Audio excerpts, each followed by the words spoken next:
Hello guys, good morning. आज हम पढ़ेंगे working of 4 stroke petrol engine या working of 4 stroke SI engine.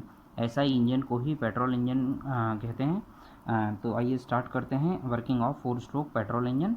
हम जो वर्किंग है वो पीवी डायग्राम के साथ साथ पढ़ेंगे।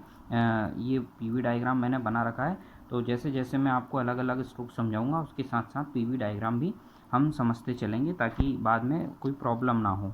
ठीक, चलिए। तो इसमें टोटल 4 स्ट्रोक्स होते हैं। 4 स्ट्रोक पेट्रोल इंजन में 4 स्ट्रोक, 4 स्ट्रोक डीजल इंजन में भी 4 होते हैं। हम अभी पेट्रोल इंजन की बात कर रहे हैं। तो 4 स्ट्रोक इंजन का मतलब पहले समझते हैं।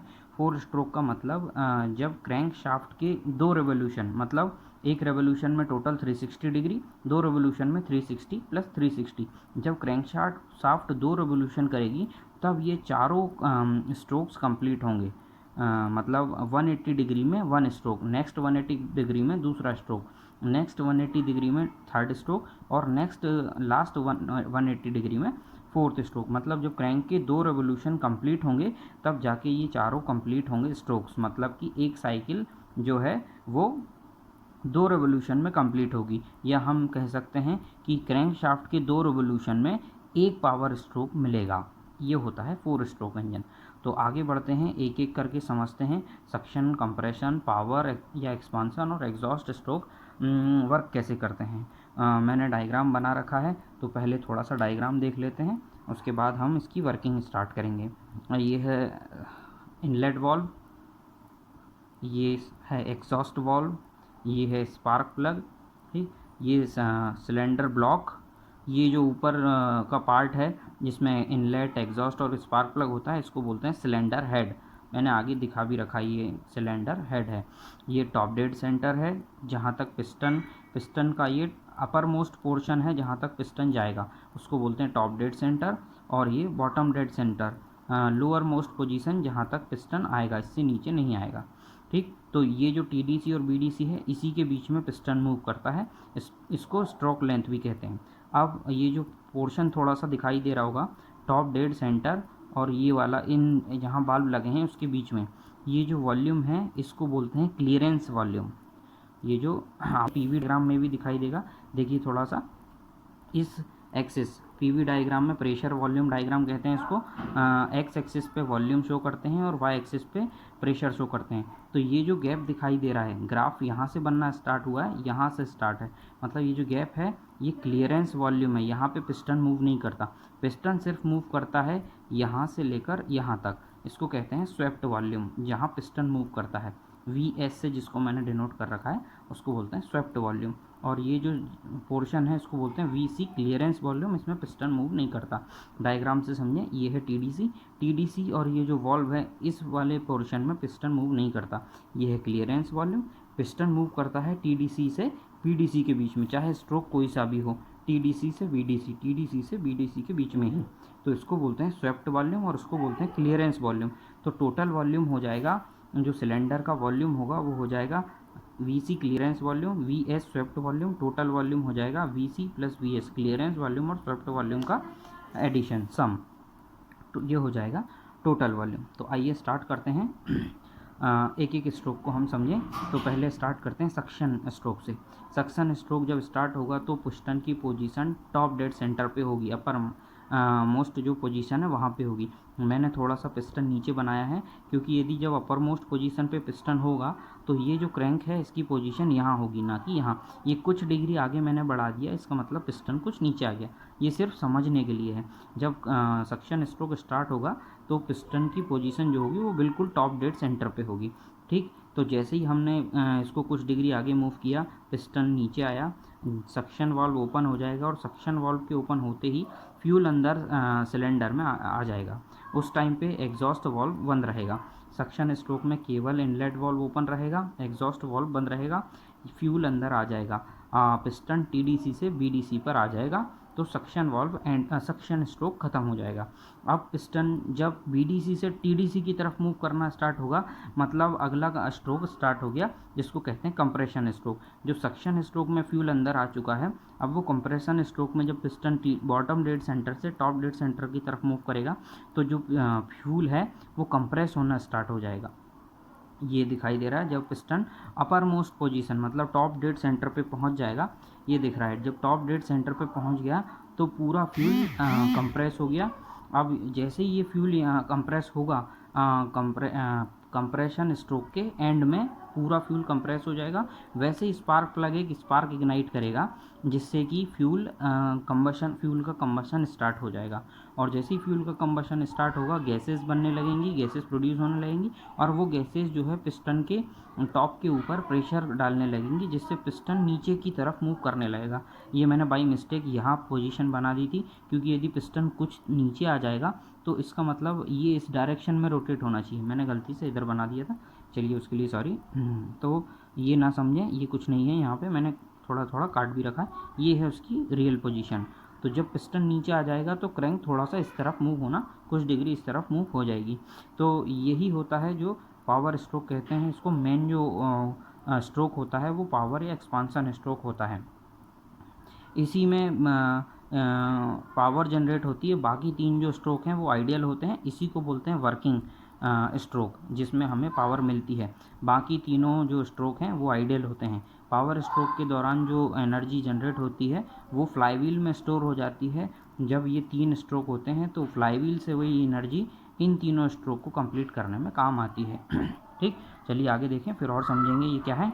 तो जैसे ये पावर स्ट्रोक होता है इसमें स्पार्क प्लग एक इग्निशन करता है जिससे कि फ्यूल जल जाता है। फ्यूल जलने से गैसेस प्रोड्यूस होती हैं जो पिस्टन पे प्रेशर डालती हैं जिससे पिस्टन टीडीसी से बीडीसी की तरफ मूव करना स्टार्ट कर देता है। जैसे ही पिस्टन बॉटम डेड सेंटर पे आ जाता है मतलब पावर स्ट्रोक या एक्सपांसन स्ट्रोक ख़त्म होता है तो यहाँ पे जो फ्यूल होता है वो टोटल कन्वर्ट हो जाता है गैसेस में, जो एग्जॉस्ट गैसेस होती हैं उसमें बन जाता है। अब सारी प्रोसेस के दौरान ड्यूरिंग होल प्रोसेस केवल सक्शन वाल्व स्ट्रोक के टाइम इनलेट वाल्व ओपन था, बाकी एग्जॉस्ट वाल्व बंद, कंप्रेशन में दोनों वाल्व बंद, पावर या एक्सपांशन में दोनों वाल्व बंद रहेंगे। अब लास्ट आता है एग्जॉस्ट स्ट्रोक में इनलेट वाल्व बंद रहेगा कि केवल एग्जॉस्ट वाल्व ओपन आपको दिखाई दे रहा होगा।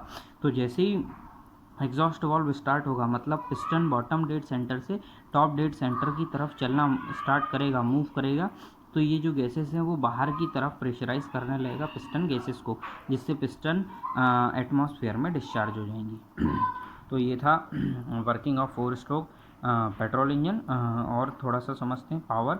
ये जो टोटल साइकिल है, टोटल प्रोसेस है, उसमें केवल पावर स्ट्रोक या एक्सपांसन स्ट्रोक के ही टाइम पे जो है वो एनर्जी जनरेट होती है। बाकी जो तीन स्ट्रोक हैं सक्शन, कंप्रेशन और एग्जॉस्ट, ये तीनों आइडियल स्ट्रोक कहलाते हैं। केवल यही वाला जो है वो वर्किंग स्ट्रोक कहलाता है जिसमें एनर्जी जनरेट होती है। बाकी ये तीनों जो होते हैं वो आइडियल स्ट्रोक कहलाते हैं। ठीक, तो इनके एग्जीक्यूशन के लिए जो एनर्जी चाहिए वो एनर्जी आती है फ्लाईव्हील से, जो एनर्जी एक्सपांशन या पावर स्ट्रोक के टाइम पे फ्लाईव्हील में स्टोर हुई थी। ठीक, मेरा ऐसी उम्मीद है कि आप समझ गए होंगे इसको।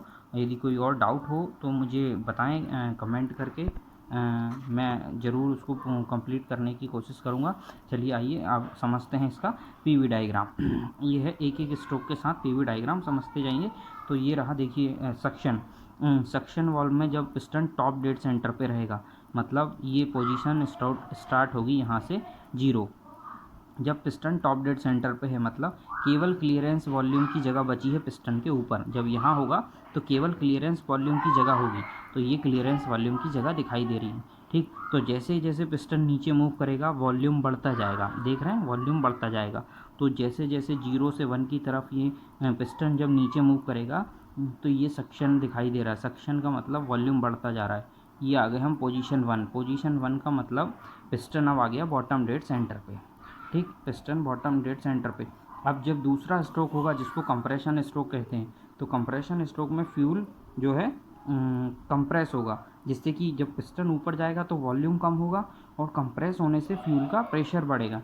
तो इसको डायग्राम से समझते हैं। 1 से 2 की तरफ जब ये कर्व जा रहा है तो ये दिखा रहा है कंप्रेशन को। एक चीज़ और मैं बता देता हूँ, ये जो है दोनों हैं एडियाबैटिक प्रोसेस, ऐसा एडियाबैटिक।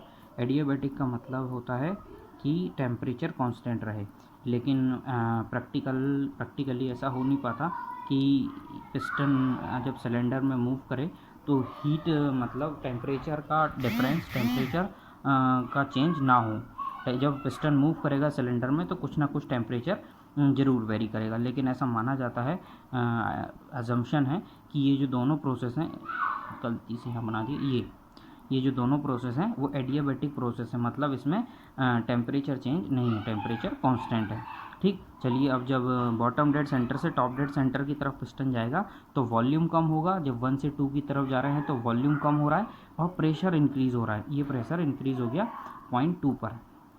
0.2 का मतलब हम टॉप डेड सेंटर पे आ गए। 2 का मतलब अब यहाँ पे जो है केवल क्लियरेंस वॉल्यूम बचा।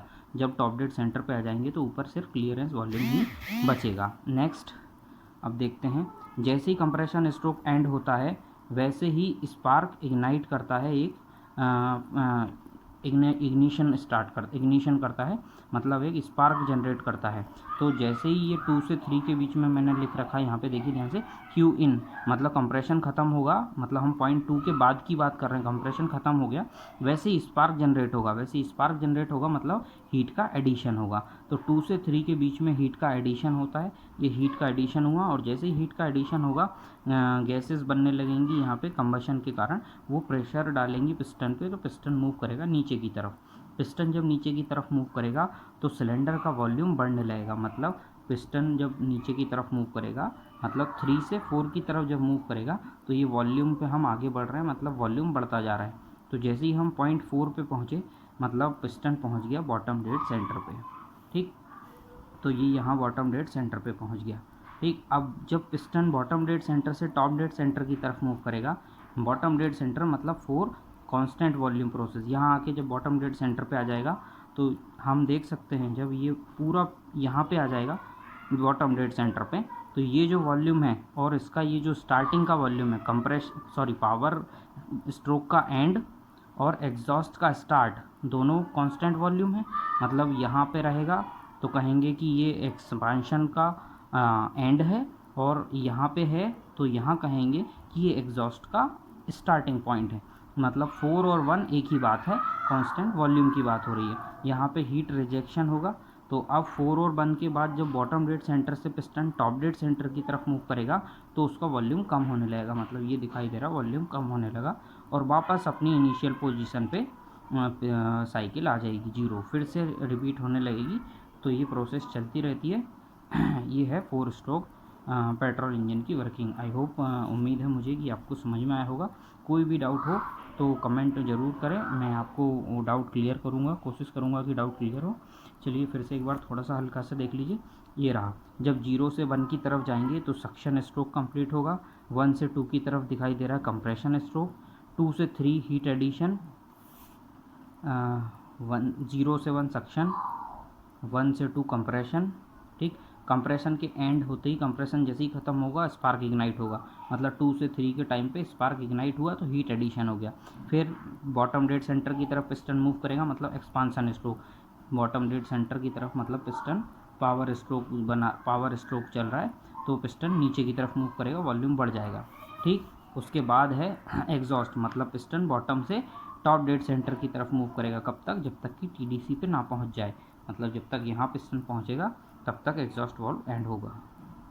ठीक, तो ये रहा PV diagram, working of 4 stroke engine with NEET diagram बनाया हुआ है मैंने। आप भी एक बार बना के देख लीजिए, एग्ज़ाम में आता है तो आपको ज़्यादा अच्छा रहेगा, एक बार बना के देख लेंगे तो। और ये रहा पीवी डायग्राम। ठीक, उम्मीद करता हूँ आपको समझ में आया होगा। कोई भी दिक्कत हो, डाउट हो तो कमेंट बॉक्स में कमेंट करें। ठीक, थैंक यू।